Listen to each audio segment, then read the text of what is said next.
Hi, my name is Dr. Patty Ford, and we are going over debunking myths.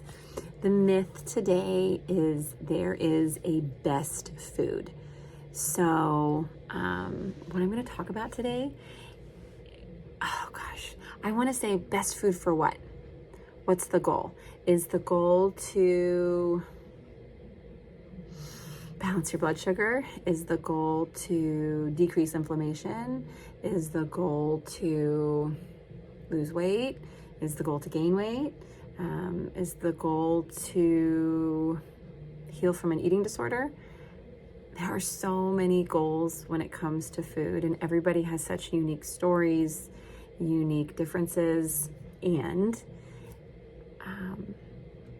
all of the experiences that I've had, all of the training that I've had, all of the research that I've read, from my professional opinion, one of the superheroes of food would be fiber. Fiber can be dietary, it can be added.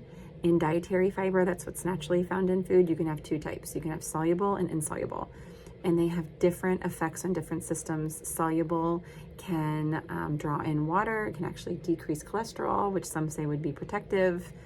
Insoluble can help with motility and clear out bowels, and so can help decrease your chances of colon cancer. They have lots of different interactions.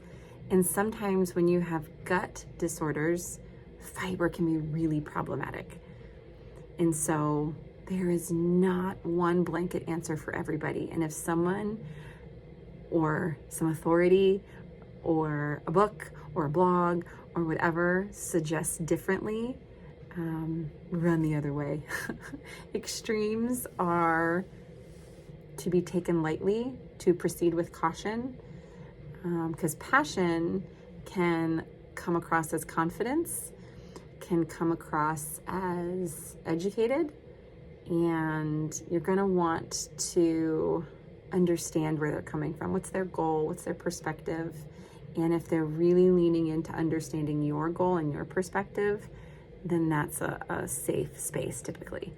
Understanding to help you heal, not understanding to help you fund their business.